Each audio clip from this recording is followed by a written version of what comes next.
نحمده ونصلي على رسوله الكريم أما بعد فأعوذ بالله من الشيطان الرجيم بسم الله الرحمن الرحيم خذوا زينتكم عند كل مسجد وكلوا واشربوا ولا تسرفوا إن الله لا يحب المسرفين صلى الله على سيدنا ومولانا محمد وعلى آله وصحبه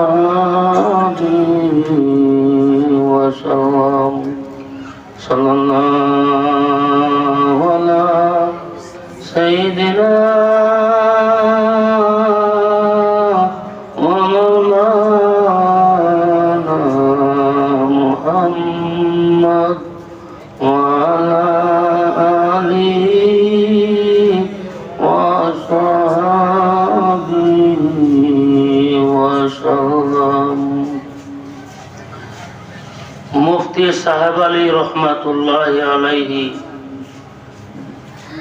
আহসানুল উলুম মাদ্রাসার ইসলামী মহাসম্মেলনের শ্রদ্ধেয় সভাপতি ধর্মপ্রাণ মুসলমান ভাইয়েরা,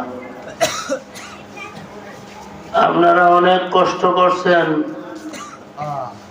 দিনের আলোচনা শুনছেন, এখন দোয়ার সময়।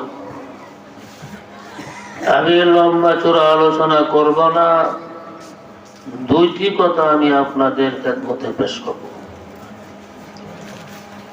আমি যে আয়াতটি পাঠ করছি এটা হলো সূরা আরাফের একটি আয়াত। এই আয়াতের শানে নজুল হইল আরবের মুশরিকরা এক সময় কাবাগর ল্যাংটা হইয়া তোয়াফ করত। নাউজুবিল্লাহ করি না।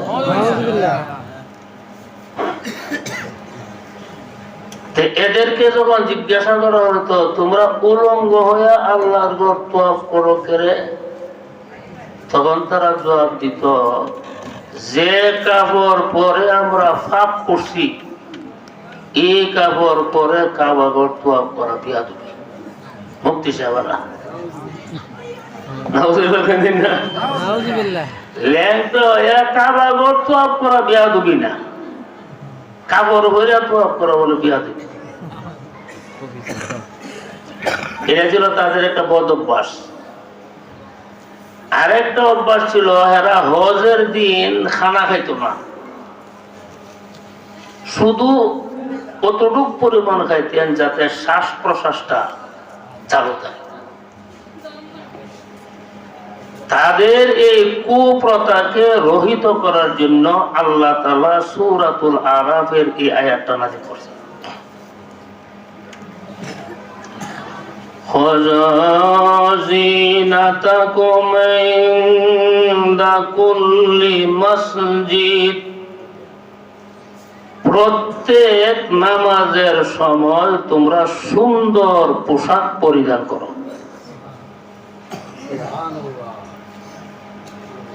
এই আয়াতের ব্যাখ্যায় মুফাসসিরিন ইকরাম লিখছেন আমরা যখন নামাজে যাব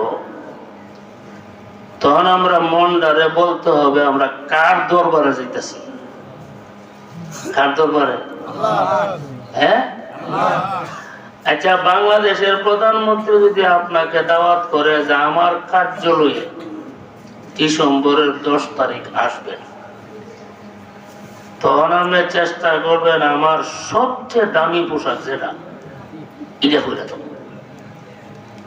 যদি না থাকে বানাম ছেঁড়া বাড়া পোশাক নিয়ে যাওয়ার চেষ্টা। প্রধানমন্ত্রীর কার্যালয়, আচ্ছা প্রধানমন্ত্রীর কার্যালয় বড় না আল্লাহর কার্যালয় বড়? আল্লাহর কার্যালয় হলো এই মসজিদ। প্রধানমন্ত্রীর কার্যালয়ে দাওয়াত পেয়ে গেলে যেমন উন্নত মানের পোশাক পরে যাও, আমার কার্যালয়ে আমার ঘর মসজিদে যখন আসবা তখন তোমরা উন্নত মানের দামি সুন্দর পোশাক পরে আসবা। এটা কার অর্ডার? আরো জোরে। কিন্তু অনেক মানুষ দিয়ে মসজিদে যা, হাফ শার্ট পরে যা, টুপি সারা যা, গেঞ্জি পরে যা, একটা গামছা কত যা মসজিদে যা। আচ্ছা এই গামছাটা কত যা শ্বশুর বাড়ি যেতে পারেনি যেমন জীব শ্বশুর বাড়ি গেলে অভদ্র, যা সামাজিকতা বোঝে না। যে কাপড় পরে শ্বশুর বাড়ির যাওয়া যায় না, অনুষ্ঠানে যাওয়া যায় না, সেই কাপড় পরে আল্লাহর ঘরে যাবেন কেমন? এখানে টুপি ছাড়া নামাজ পড়া মাকরুহ। কনির উপর পর্যন্ত হাত খোলা রেখে নামাজ পড়া মাকরুহ, মাকরুহ জায়েজ না। ইমাম মালিক রাহমাতুল্লাহ আলাইহি ডেইলি এক সেট কাপড় পরতেন। এই কাপড়টা পরের দিন উনি পরতেন না, এটা গরিব রেডি আবার নতুন কাপড় পরতেন। ওনার এক ভক্ত ছিল মালিক রাহমাতুল্লাহ আলাইহি, ওই ভক্তয়ে 360 জোড়া কাপড় একসাথে বানাই দিলাইতো। হুজুর আপনি ডেইলি নতুন কাপড় পরা যাকে যাকে আমি আমলে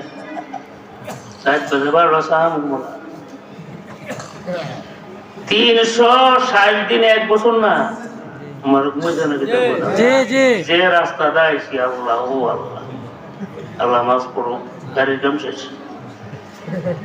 360 জোড়া কাপড় এক ভক্ত বানাই দিত, উনি ডেইলি এক সেট নতুন কাপড় হইরা আল্লাহর ঘরে নামাজ পড়তো। সুবহানাল্লাহ সুবহানাল্লাহ। একবেলা মসজিদে গেছে, একটা পাঞ্জাবি তিলা পড়তে পড়তে পড়তে পড়তে পড়তে পড়তে এমন দুর্গন্ধ পাঞ্জাবিটা,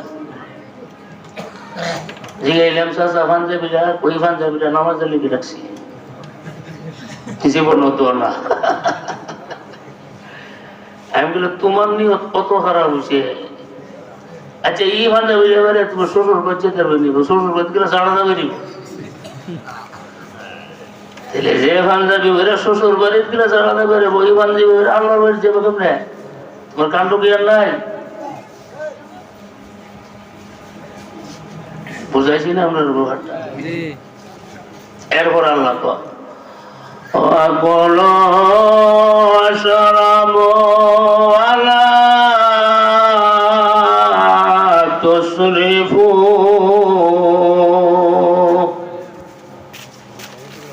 তোমরা খাও পান করো, অপব্যয় করিও না।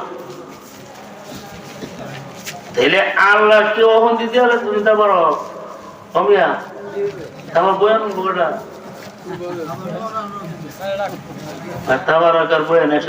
সিলেট গেছিলাম বয়ান কি আমারও বয়ান লাগাই দেয় সব সুতরাং কইতে আপনারা খানির জায়গা সব জায়গা খাইতো।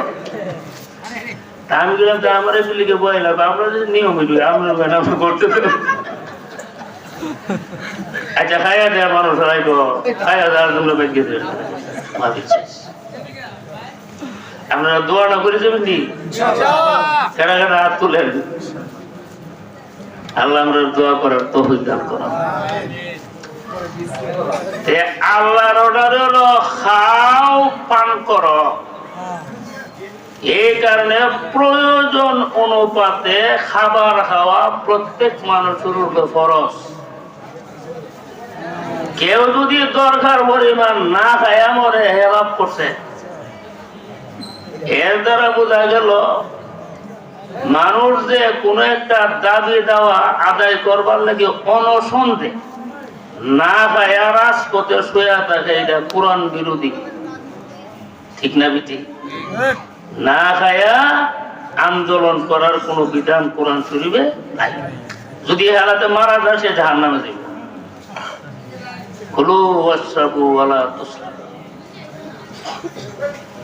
একবার বাদশাহ হারুন রশিদের একজন ব্যক্তিগত ডাক্তার ছিলেন, খ্রিস্টান ডাক্তার। এই ডাক্তারে আলী ইবনে হুসাইনকে বলল, তোমরার কোরআনে তো চিকিৎসা বিদ্যার ব্যাপারে কোনো কিছু নাই, অথচ শাস্ত্র হইল দুইটা, একটা হলো দেহ শাস্ত্র আর একটা হলো চিকিৎসা শাস্ত্র।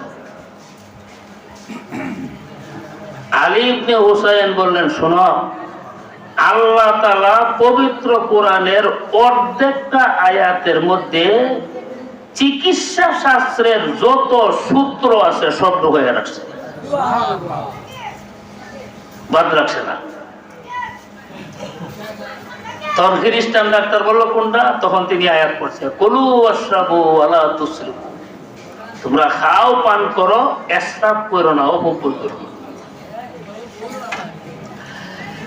তখন খ্রিস্টান ডাক্তারে আবার প্রশ্ন করলো, তোমরা নবীর পক্ষ থেকে তো চিকিৎসার ব্যাপারে কোনো বর্ণনা নাই। আলী ইবনে হুসাইন বললেন, আমরা নবীর তিনটা শব্দের ভিতরে সকল চিকিৎসা বিদ্যা ঢুকাইয়া গেছে, তিনটা শব্দ। তখন খ্রিস্টান ডাক্তার বলল, এই শব্দগুলি কি? তখন আলী ইবনে হুসাইন বলছেন, قال رسول الله صلى الله عليه وسلم الميدة بيت الأدواء। রাসূল বলছেন, এই যে মানুষের পাকস্থলীটা, যেটা স্টমাক খানাটা যেখানে গিয়া জমে, এটা হইল সমস্ত রোগের ঘর, সমস্ত রোগের ঘর, টাঙ্কি। এই টাঙ্কিটারে যদি কেউ বেজালখানার থেকে বাঁচাইয়া রাখতে পারে, সব রোগ থেকে সে মুক্ত থাকবে। 1400 বছর আগে বিজ্ঞানের এই কথাটা নবী বলছে, অথচ ওই যুগে কোনো চিকিৎসা বিজ্ঞানী ছিলেন না, স্কুল ছিলেন না, কলেজ ছিলেন না, ভার্সিটি ছিলেন না, ঠিক না বিধি? রাসূলের কথা সত্য। আজকে আমরা যারা যেই রোগে আক্রান্ত, আমরা বেশিরভাগ রোগ সৃষ্টি হইতেছে এই জায়গাটার মধ্যে আমরা সঠিক খাদ্য সাপ্লাই করতে পারতেছি। আমরা বাজারের খাবার খাইতেছেন, বাজারের খাবারের মধ্যে ভেজাল। আমি একবার পত্রিকার মধ্যে পাইছি, এই মরিচের গুঁড়ার মধ্যে ইটের ফাহি মিশাইয়া রাখছে, মরিচের গুঁড়ার মধ্যে ইটের ফাহি। আচ্ছা, এটা খাইলে ভালো লাগবো না খারাপ লাগবো? হ্যাঁ, বড়দের ফাহির মধ্যে কুড়া মিয়াই রাখছে। আমরা বাজারে বন্দরে যে খাবার গুলি খাই, বেশিরভাগ খাবার হলো ভেজাল। সৌদি আরবটা গেলাম অনেকদিন সফরে গেছিলাম, কোন ফার্মেসির মধ্যে গ্যাস্ট্রিকের বড়ি পাইছি না। জিগাইলাম, তোমরা গ্যাস্ট্রিকের বড়ি? সৌদি সরকারে নিষেধ করে রাখছে গ্যাস্ট্রিকের বড়ি বাঁচন যেতনা, কারণ আমরা জনগণের গ্যাস্ট্রিক নাই। গ্যাস্ট্রিক যা আছে সব বাঙালি, ঠিক না? ওই রাস্তা থেকে ফুচকা বলে কি তাই রে খাও রে খাও খাইতেছে। ওই ফুচকাটা 1 নম্বর তেলটা বাঁচলো না, 2 নম্বর তেলটা বাঁচলো না, 3 নম্বর তেলটা বাঁচলো, এই বিচার আছে নাই, খাই দিচ্ছে। মজুরি কোনো কিনলে কি ফুচকা খাইতে আছে, বাদাম খাইতে আছে, বোট খাইতে আছে, আচার খাইতে আছে, দেশু খাইতে আছে, যে রাখা এটি আবার বাদে সিগারেটও খাইতেছে। কেউ এটা একটা মেশিন না, এই মেশিনটারে তো তুমি রেস্ট দিতেই সে যাতে হজম করতে পারে। অপরে সকাল থেকে নেওয়া জোর পর্যন্ত খাওয়া, ওটা জোর বরাবর বাক্কা রোগ হইতো নাকি দিব। আকবারুল আদওয়া তাকদীরুল গিজা, সবচেয়ে বড় ওষুধ হলো পরিমাণ মতো খাবার গ্রহণ করা। পরিমাণ মতো খাবার খাওয়া সবচেয়ে বড় ওষুধ। এখানে রাসূল বলছে, তোমার যে খানার টাঙ্কিটা আছে না, এটারে হেফাজত করবা, তোমার রোগ হইতো না। নবীর কথা ঠিক নেই? আচ্ছা, আমরা এই মসজিদের মধ্যে উজু করেন যে উজুখানা আসেনি, টেপ আসেনি, বাণিজ্য করে, এই টাঙ্কিটার মধ্যে যদি ভালো পানি বইরা রাখেন, ট্যাপ ছাড়লে ভালো পানি।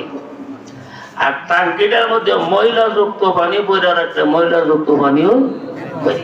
ঠিক আছে? আমরা যখন এখানে যখন দূষিত খাবার যখন দিব, তখন হাত দোষী হবে, পা দোষী হবে, চোখ দোষী হবে, ব্রেন দোষী হবে, কান দোষী হবে। ঠিক না বেঠিক করে? এই কারণে রাসূল বলছে আল মিদাতু বাইতুল আদওয়া। এই শব্দটার ভিতরে রাসূল চিকিৎসা বিদ্যার যত সূত্র আছে সব ঢুকাই দিয়ে গেছে। সুবহানাল্লাহ।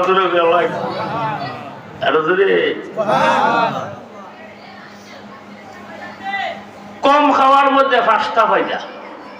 কটা? এটা বই আমি পড়ে না শেষ করলাম। বাংলাদেশের শতকরা 80 জন মানুষ পেটের রোগী, পেটের সমস্যা। ঠিক নেই? কেন আমাদের এই সমস্যা হয়? তার নিয়ম তো হাদিসের মধ্যে আছে। কম খানার মধ্যে 5টা উপকার। একটা উপকার হলো আমরা শরীরটা সুস্থ থাকবে। ঠিক নেই? 2 নম্বর উপকার, আরে কথা বুঝতে আমি সাথে যাব না, সাধারণ কথা 2টা কথা বললাম, আমার উপকার হইব। ঠিক না? ঠিক। 2 নম্বর, এই যে মুখস্থ শক্তি, স্মৃতি শক্তি, যে শক্তিটা আমরা বিষয়গুলি মুখস্থ করে রাখি, এই শক্তিটা সবল থাকবে। 3, এই যে ব্রেনটা, যেটা দিয়ে আমরা বিভিন্ন জিনিস বুঝি, বোঝনের শক্তি হলো একটা, আর মুখস্থকরণের শক্তি হলো আরেকটা। এর 2টা বিভাগ। আমরা তার মা একটা পাগল আছে, কুস্তা বুঝে, কিন্তু 2030 সালে কোন আয়াতের কোন তফসির করি তাহলে বোঝা গেল তার স্মৃতি শক্তিটা ঠিক আছে, কিন্তু বোঝনের শক্তিটা কি হয়েছে, নষ্ট হয়েছে। কম খাইলে বোঝনের যে একটা শক্তি, শক্তিটা শক্তিশালী থাকবে। 3 নম্বর, কম খাইলে ঘুম কম হবে। 4 নম্বর। আর 5ম নম্বর, কম খাইলে শরীর হালকা পাতলা থাকে। আপনি বুড়া যেমন দৌড়তে পারেন। ঠিক না বেটি? এই কারণে রাসূল বলছেন পেটটারে 3 ভাগ করবা, 1 ভাগ খাওয়ান, আর 1 ভাগ পান করুন, আর 1 ভাগ খালি রাখুন। আমরা খাইতাম বই বেলাইতে মন চায়নি, বিয়ার দাওয়াত করছে, বুঝলি? যে বেলা বিয়ার দাওয়াত খাইতে যাবো, নাতি তুই হলো এমন 1000 টাকা দেওয়া লাগবো, এমন দেওয়া লাগবো, হায় ওষুধ করে মোটি যা নাতির লই গেছে। 1000 টাকা দিত না বেড়া, খাইতে খাইতে খাইতে খাইতে খাইতে খাইতে গলা পর্যন্ত খাইছি, ওই 1000 টাকা ওষুধ করতেছে। আর যেটা খাইতেছে না, মশলা 2 নম্বর, ডাল 2 নম্বর, মাংস 3 নম্বর, এটা খাইয়া পেট করছে। মজুরি কোনা কিনলে কি বেশি যখন মানুষ খাবে, নানান রোগে তারাইয়া ধরব। ঠিক না বেটি? নানান রোগে ধরব। এরপরে